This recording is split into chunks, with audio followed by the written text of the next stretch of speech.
Hi, I'm Andre Agassi. Coming up next, one-on-one.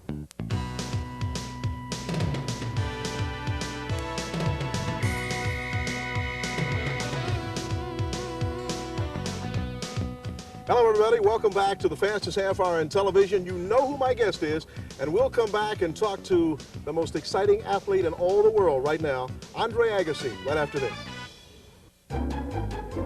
This is you. This is the commercial you see. This is the number you call. This is the operator you talk to. This is the stuff that arrives. This is the number you call. This is the box that comes. This is the machine you get. This is the number you call. These are the exercises you do.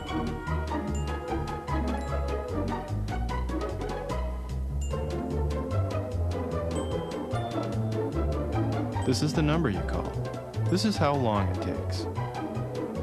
This is how many times a week you do it. This is the number you call. This is how your dog looks at you. This is how your pants fit. This is the number you call. This is how you'll feel when you're done. This is the number you call. The SoloFlex Muscle Machine, just $39 a month. Call now for a free brochure and video. This is the number you call.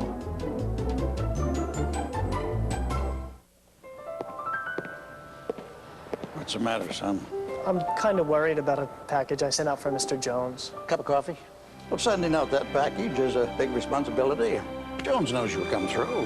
Hard work, faith, trust in each other. That's what it's all about. Besides, in over 20 years, FedEx has never let me down. What if I didn't use FedEx? Well, then, you're dead. Next time, use FedEx. Hit the lights on your way out. You're watching the Coors Light channel. Previously on Coors Light Manor. I'm leaving. Is it because of Tom? No, I didn't know about that. I'm just gonna get some more Coors Light. Stay tuned for Coors Light Manor. But first, these messages. Coors Light. Smooth going down. Remember, to drink Coors Light, you must be 21. The Coors Light channel. Always on.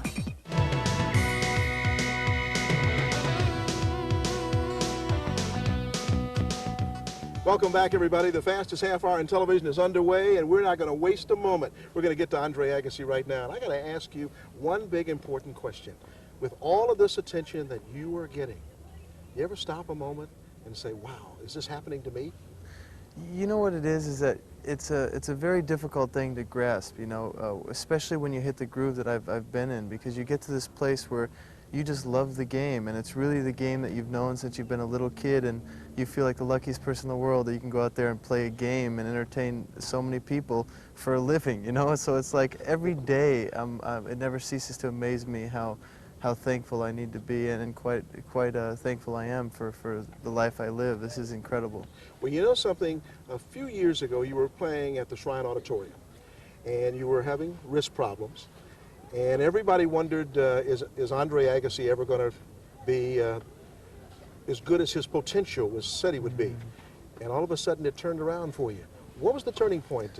To say there was one specific turning point would, I think, would deceive a lot of people and make it think like somehow there's just something happened and I was lucky. But it's taken a lot of years. You know, I've grown up in the public eye. I've gone through my share of good times and bad times, and I think you need to learn a lot and mature a lot before you can really step out there and be all that you can be. And I think that wrist injury was definitely a blessing in disguise in a certain sense. It was dramatic for me, but nevertheless gave me time to realize, hey man, this all could be over with, you know, and that was a tough reality for me to live with. And the second I got back on the court and felt like I could hit the ball again, even though I still had pain in my wrist for about 6 months, I was just so happy to be out there that it really allowed me to have a new perspective.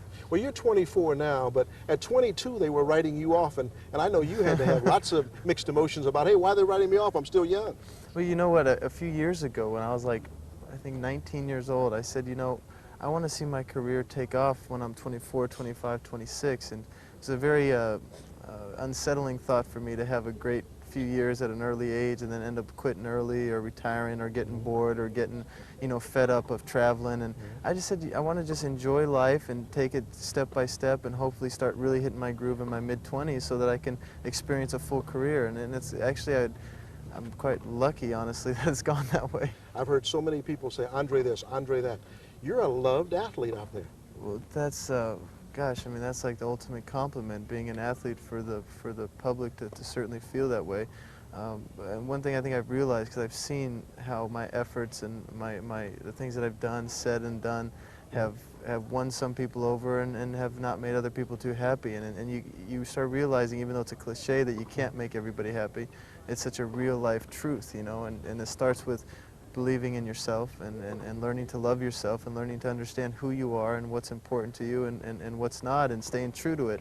And along the way, hoping that people take a little time to look and try to understand you, and then ultimately to feel good about what it is you stand for. And I feel like, you know, I've stayed true to myself, and that's what makes me be able to get up in the morning, look myself in the mirror, and just to have people appreciate it is above and beyond. But you know something, it's not just the fans out there, because I've noticed some of your colleagues, former players like Mary Carrillo and Tony Trabert, who after you won the U.S. Open last year, they said it sure is nice to finally see something happen to a nice person. Forget about the earrings and the flashy clothes and the long hair at the time, Right. but this is a nice guy, and that's a compliment from your colleagues. That is one of the, to me, above somebody saying what a great player I am, to say that they respect me as a human being, it means more to me, quite honestly, and to have that kind of respect personally as well as professionally is just something that I stop every day and am thankful for. What a groove you're in, though. You're in a huge groove. You've lost maybe 2 sets, maybe in the last umpteen matches. That's got to be an incredible groove. Yeah, it is. And you know what? You don't realize that you're necessarily in it, because it's like every ball, not even just point, not even just match, every ball you hit has its own purpose, and you string a lot of these balls together in order to get through one match, in order to get through one tournament, to get through 1 week, to get through 1 month, and eventually it results in a career. But you don't look at that scoreboard till it's all over, and then you look back and go, wow, you know, I didn't expect it to go quite like that, you know, but it sure is going well. And I feel like that's what happened to me. I've just been so into every single, loving what it is I do out there, that I look back a few weeks later and I've played some great tennis. Who was behind the inspiration for, you know I got to mention it, cutting your hair off? 100% myself.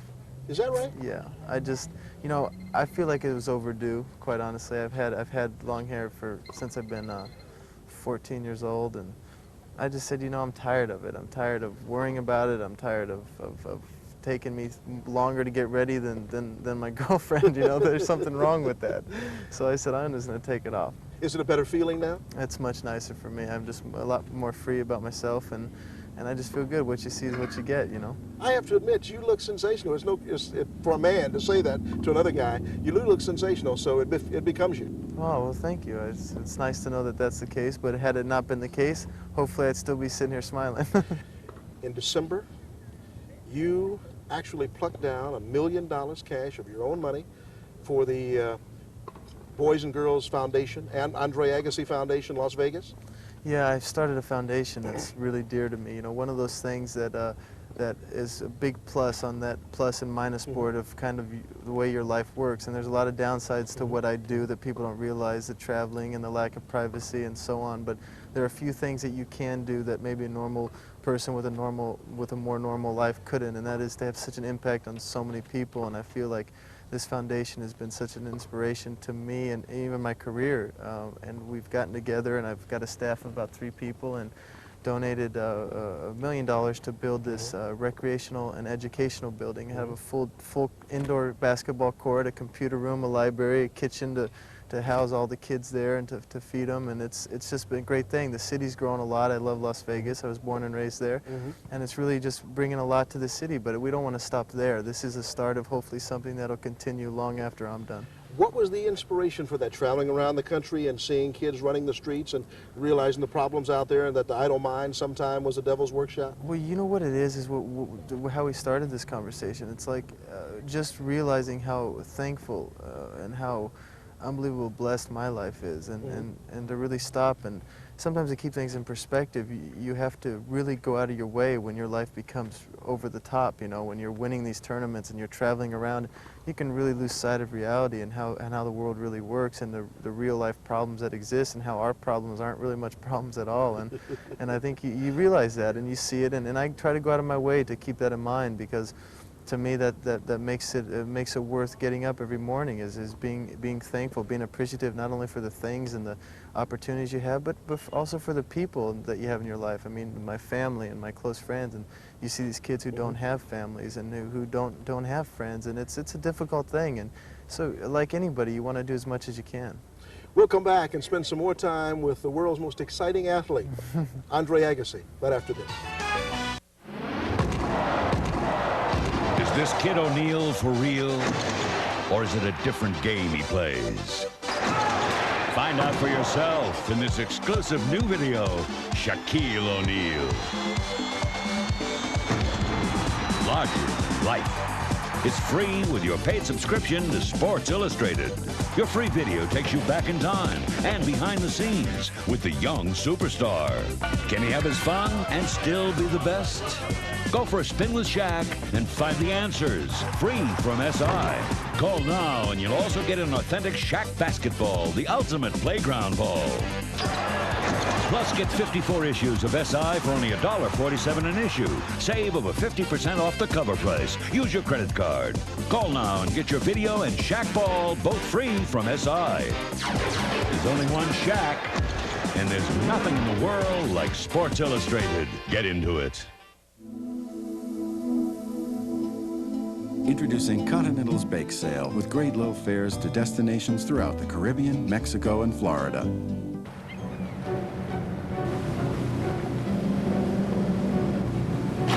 For years, you've been fed the same old line, that there are only two great tasting colas to choose from. Hook up! Fish on! Fish on!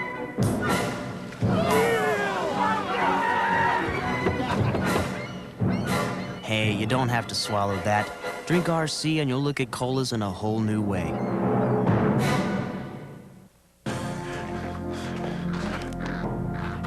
Peter Barnes can't wait to shake his cold.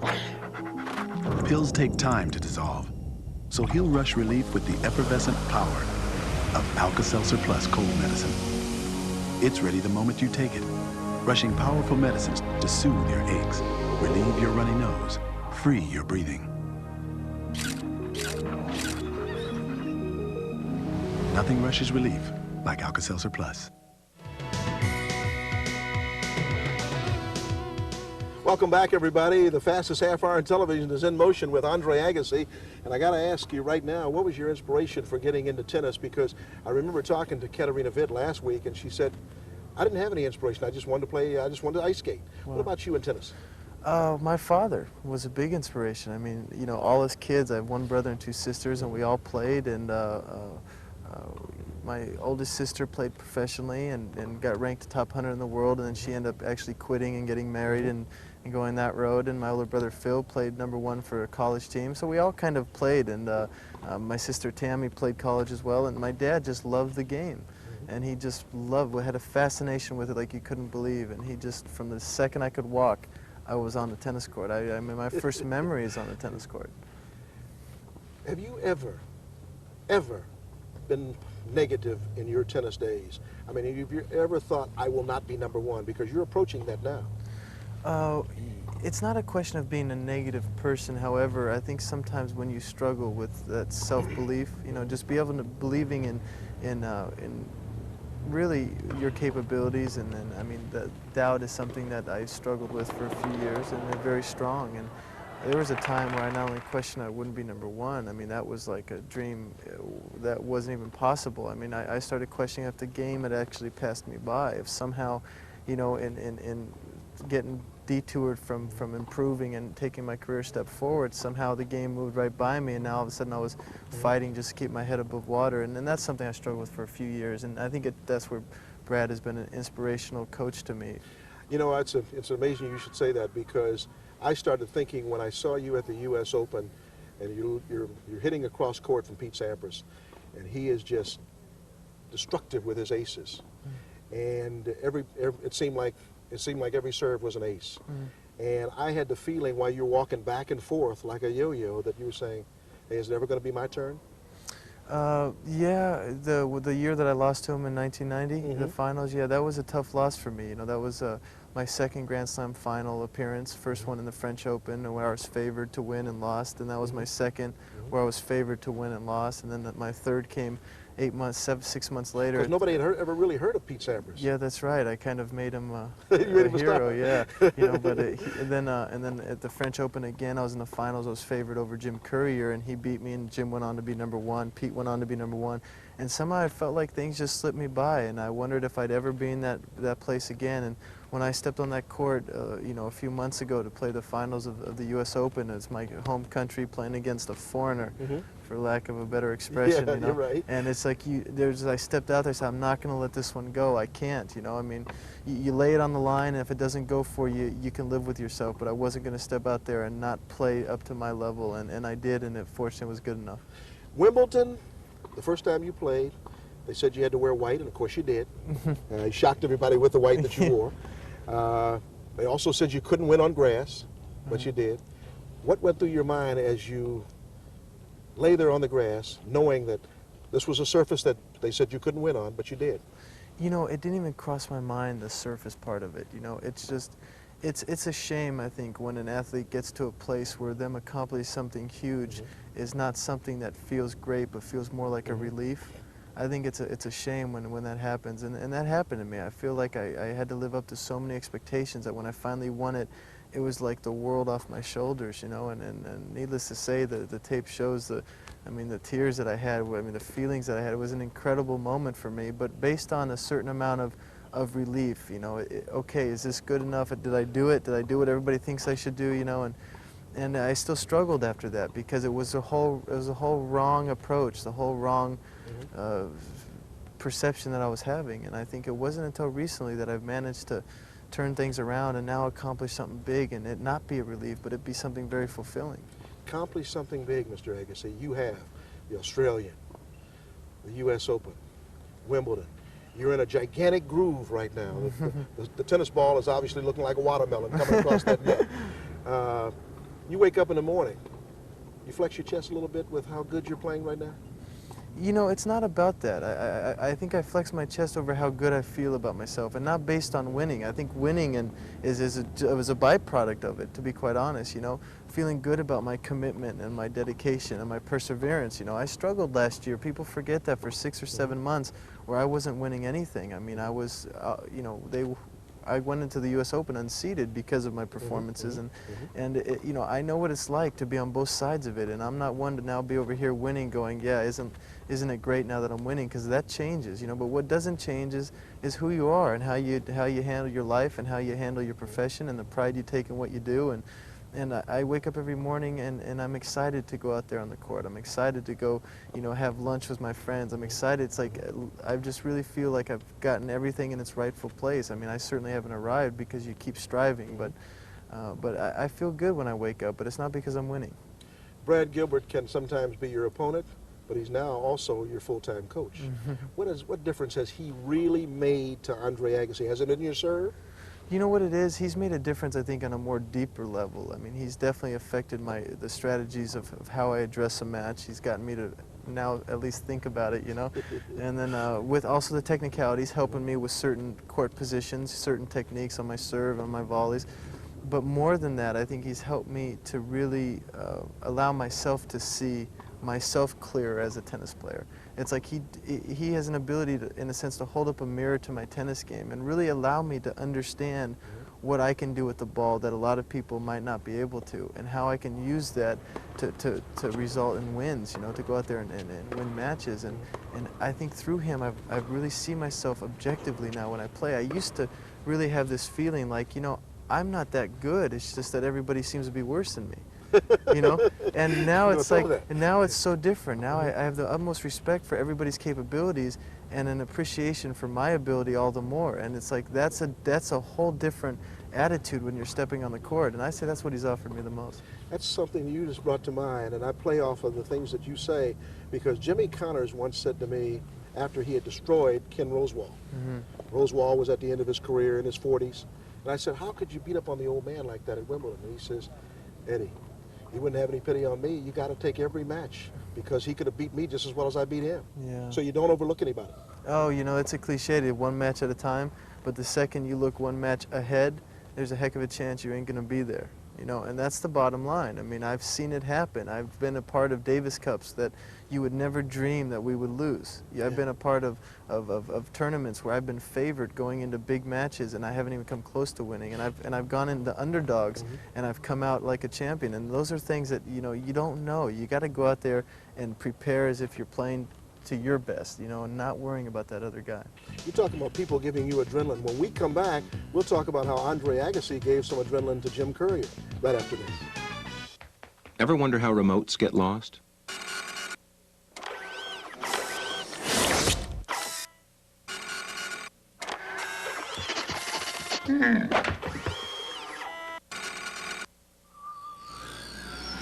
Well, no matter how your remote gets lost, Magnavox makes the only television that can find it. With the exclusive remote locator, you just push a button, and your remote beeps, telling you where it is.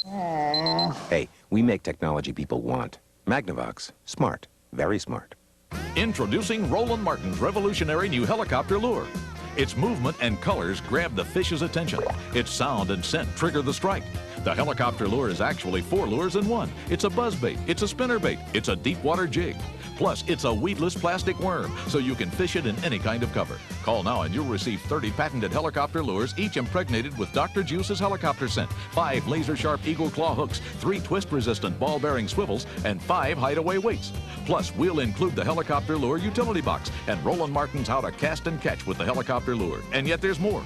Order your helicopter kit now, and we'll also include free Roland Martin's exciting new video customizing your copter for the catch of the day. The helicopter lure, where the big boys meet the end of the line. To order your helicopter lure kit for only $29.95, call this toll-free number now. Roland Martin's helicopter lure is guaranteed to catch more and bigger fish with quicker strikes and surer sets, or return it within 30 days for a full refund. Remember, this is an exclusive TV-only offer, so call now. Wayne Winfield and Ron Williams were 2 of the most heavily recruited high school kids in the country. Of course, it wasn't for their game, it was for their minds. And thanks to the Navy College Fund and the Montgomery GI Bill, they have a chance to really use them because they can earn up to $30,000 for college. So, even if the NBA isn't in their future, I guess that's game. A BA is. For more information, call 1-800-USA-NAVY. Ain't nothing gonna break my stride. Nobody gonna slow me down. Oh no. At National Car Rental, we keep you moving. Welcome back, everybody. We're into the final segment with Andre Agassi, and I remember you talking about Brad Gilbert giving you the feeling that you could go on and do your thing. Well, you gave a guy that you've been playing against since knee-high to a 5-cent stand, Jim Courier. You gave him the adrenaline and everything else to move forward in a Davis Cup match where you guys were threatening to lose. Yeah, we were playing in Fort Worth, Texas, and against Switzerland in the finals, and we're up two matches to 1, and Jim's playing the first match of the 3rd day, and I would have to follow for the tie at 2-all if he were to lose, and he was getting beat by a fellow player who we have respect for as a professional out there on the court. He plays really well. I mean, Jacob Lassick, and I just went over there and I pulled him off to the side because he was really they had cowbells going, and they were just, I mean, it was like a football game. And he was just absolutely not responding to it, not playing his game, making bad decisions on the court. And I just brought him over to the side of the court and basically shook him and said, listen, I mean, you lay up the X's and O's right now, you're a better player than this guy.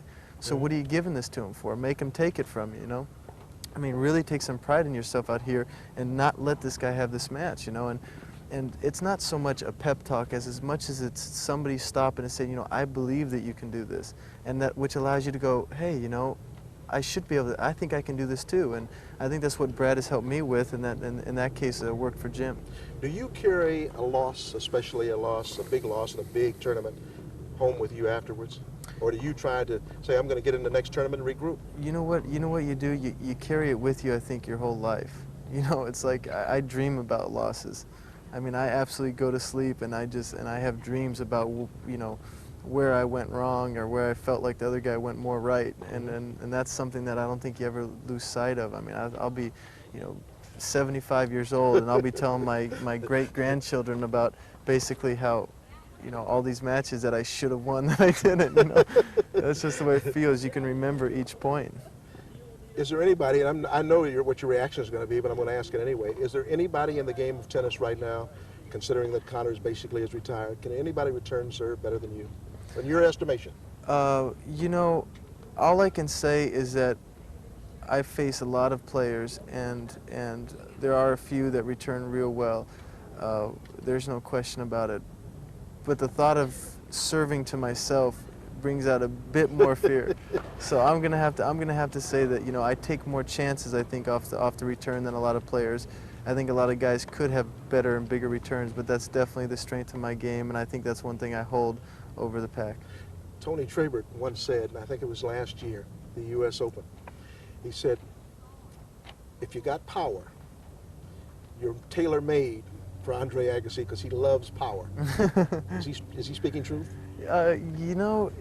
I just love playing, because if you bring me power, I'm going to do my best to respond to it, and I got a little bit of where that came from too, so that's kind of my attitude about it. But if you don't bring the power, then I want to even bring more towards you. So it's just a question of getting your strengths into the other guy's weakness, and other guys' weakness into your strength, and really in how you manipulate the match. And sometimes it's a push and shove. Sometimes you're trying to boss that guy around to make him fit your game, and he's trying to pull you into his. And it's whoever's more stubborn. And I'm a Taurus, so I tend to be a bit more stubborn. Well, I'm Taurus too, maybe 18th to be exact. You said something about your serve. You said that you just imagine yourself serving to yourself. How is your serve going now? Because I understand that's one of the main things that Brad has been working with you on is your serve. Yeah, my serve now is actually becoming a secret kind of weapon for me. I mean, I'm really utilizing it to fit into the rest of my game. I think one thing that Brad helped me with is he got me away from thinking I need to hit aces. He says it's not important if you hit aces, it's not important you serve 120 miles an hour, it's important that you hold serve. What do you need to do to hold serve more than anybody else? Not what do I need to do to have a serve like Sampras or like Becker or like Ivanisevic or all these big servers. He's not saying what do you need to do to hold serve, and I think I've really allowed myself to utilize my serve to fit the rest of my game, and that's something that when you're holding serve, you're going to win the match. Quickly, because we're getting ready to wrap up, look in that camera, some words of advice to the young kids, boy and girl, growing up who want to be tennis stars like Andre Agassi. What would you recommend to them? Well, you know what I'd say, and I've said this before, but I feel it's really important. As long as tennis stays a part of your life, it can add so much. But the second it becomes what life is, or how you measure yourself, your worth as a human being, or your worth as even as an athlete, it's not worth it. It's something that you should keep a part of your life and enjoy. And the second you stop enjoying it, look for something else. In 10 seconds, you still proud of the way tennis is going? Tennis is making a big swing back up now. I look at the rankings, Sampras, myself, and Becker. I mean, if you're asking for anything more than that, go watch another sport, because this is as good as it's going to get. You're going to be #1 in April? I'm sure shooting for it, and I plan on it. The fastest half hour in television has been exactly that. We could have done an hour with this young man, the most marvelous athlete in the whole wide world right now, in my estimation. Andre Agassi, thanks for being with us. Thank you, Ed. My pleasure. See you next week.